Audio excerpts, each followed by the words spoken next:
Our place reached out to me and asked if I would like to try one of their Always pans. And I was like, sure, send it on out, because I'm always looking for cookware that's easy to use in my kitchen.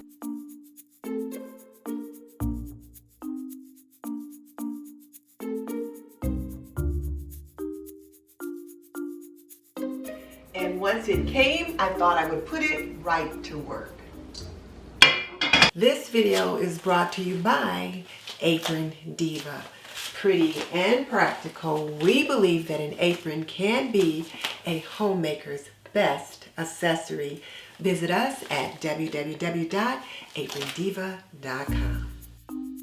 Today, I'm making an Italian meatball casserole, and as you can see, I've got most of my ingredients organized in a refrigerator bin. That's the little trick I've been using to help keep myself organized and spend less time looking for ingredients. And these fancy noodles, I picked them up at TJ Maxx. They've got a gourmet food section, and I saw these noodles and just had to try them. And since I wouldn't eat all the noodles in the bag, I weighed out what the recipe called for and set it aside.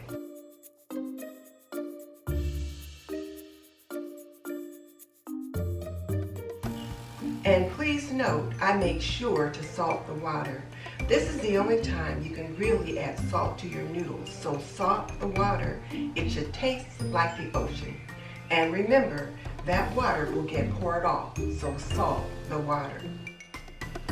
One of my sources of shame is a dirty oven liner. This copper oven liner catches the drips and whatnot that happens when roasting or baking, but it can get to looking kind of nasty. This one is reusable. I can wipe it down, let it dry, and put it back in the box until I'm ready to switch it out again. I'll link the one I use in the description box just in case you want to check it out. I don't like big meatballs, so I always cut mine into halves or quarters. You can decide what works for you and your family.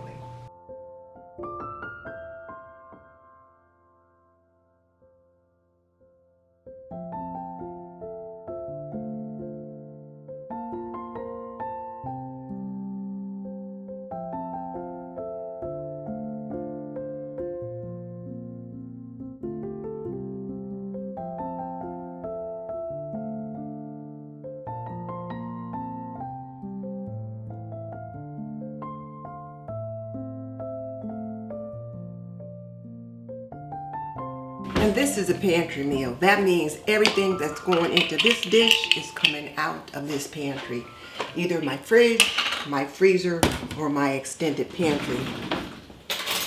And the recipe calls for black olives. Well, I don't have any, so we're using these green ones.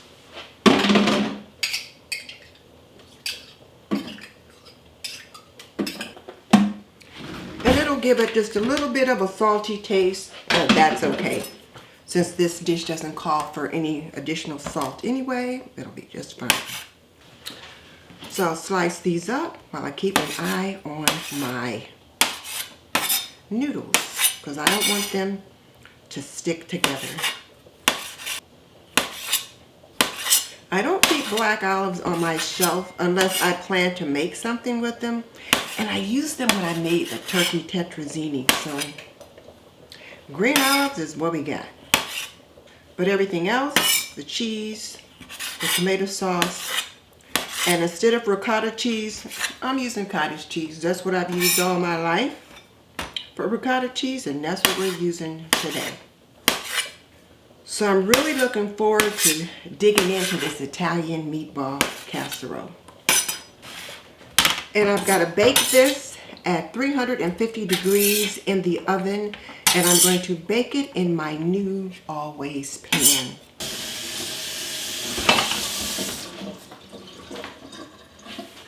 And I'm using this titanium cutting board because I'm really trying to get away from microplastics and that kind of thing, so I don't use those microplastic cutting boards anymore.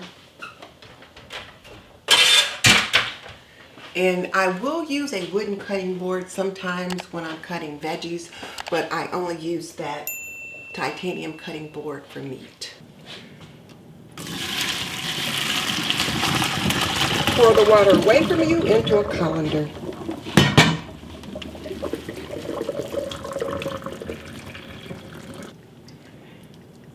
Make sure all the water is drained out before you add your sauce.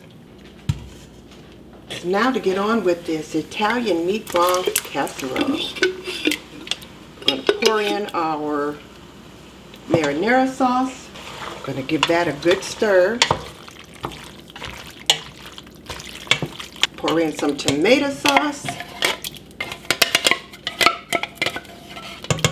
I'm going to add a little water to make sure I empty all from the can. And empty all from the jar.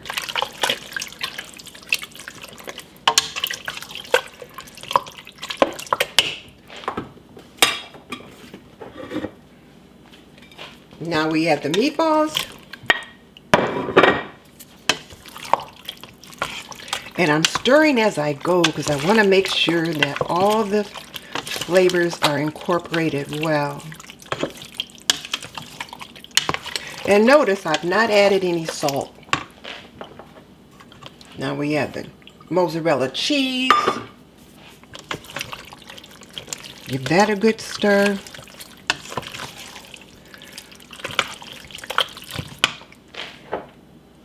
And now the olives. And if you don't like olives, leave them out. No big deal.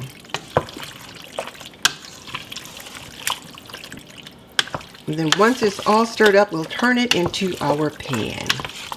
Our always pan. And I almost forgot. 2 teaspoons of Italian seasoning. I've already got my oven set at 350. So now I am going to put my cottage cheese, which is simulating my ricotta cheese, into this dish. And I need about 15 ounces of ricotta cheese, so I've got a little less than that, but it'll have to do.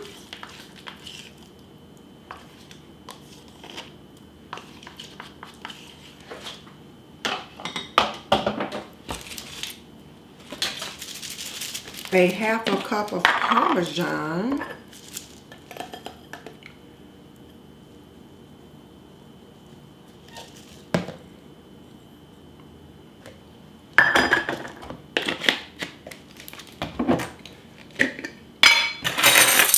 And then 2 teaspoons of dried parsley. Don't have any fresh.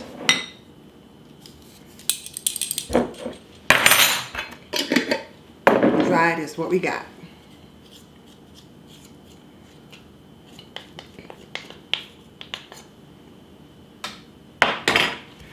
And we'll give this a good stir.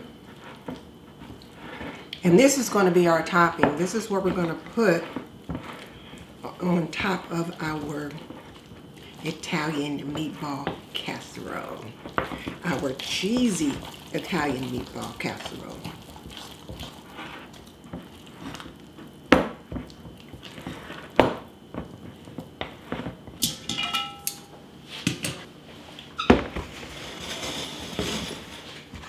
So now we're going to turn our casserole into our pan.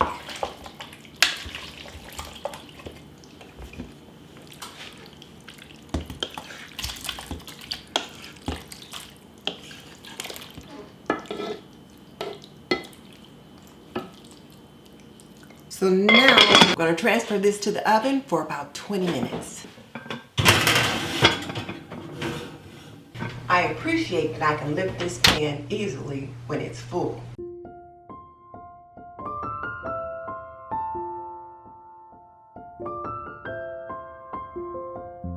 After about 20 minutes, I pull the pan out of the oven and drop the ricotta cheese mixture on top of the noodles.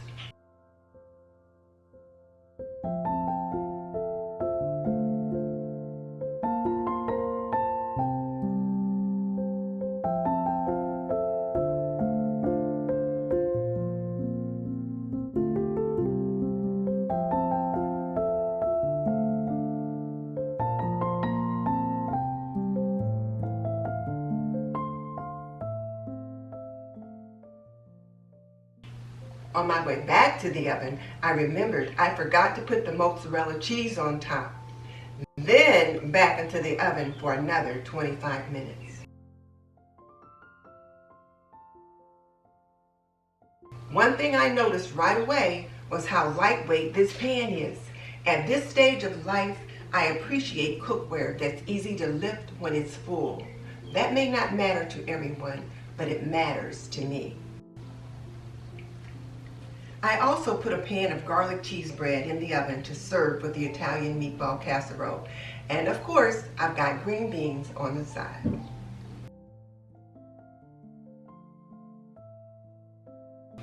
Then I gave the casserole a taste. It was bubbly, cheesy, and delicious.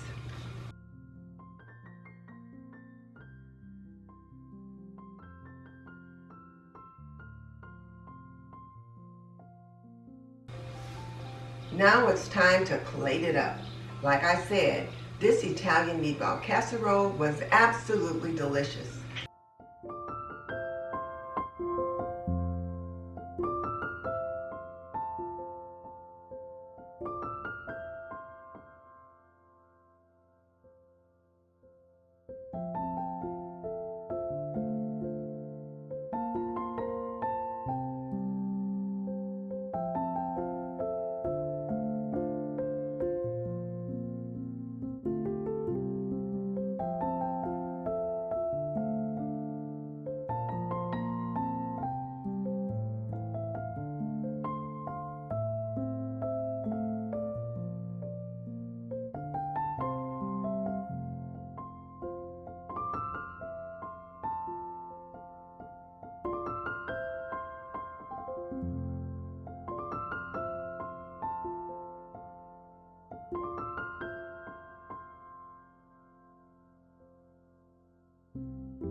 This was supposed to be my husband's plate, but I had to make him another one.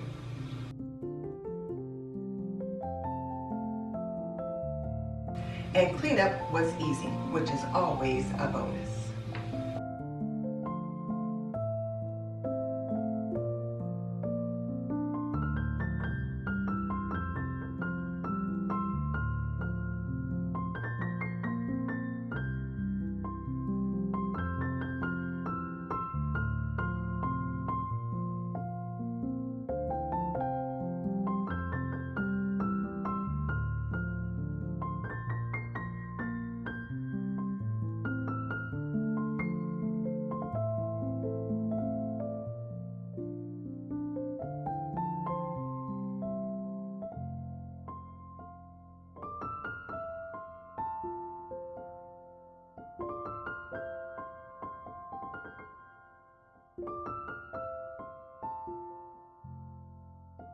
After using the pan, I can definitely see myself reaching for it again because one of the things that stood out most was how lightweight it was. I spend a lot of time in the kitchen, and when I am moving things from the stove to the oven and back again, that really matters. Cleanup was simple, dinner turned out great, and that's what I'm really looking for at the end of the day. If you'd like to take a closer look at this always pan from our place, I'll link it in the description box below. And tell me, what's your favorite simple family dinner?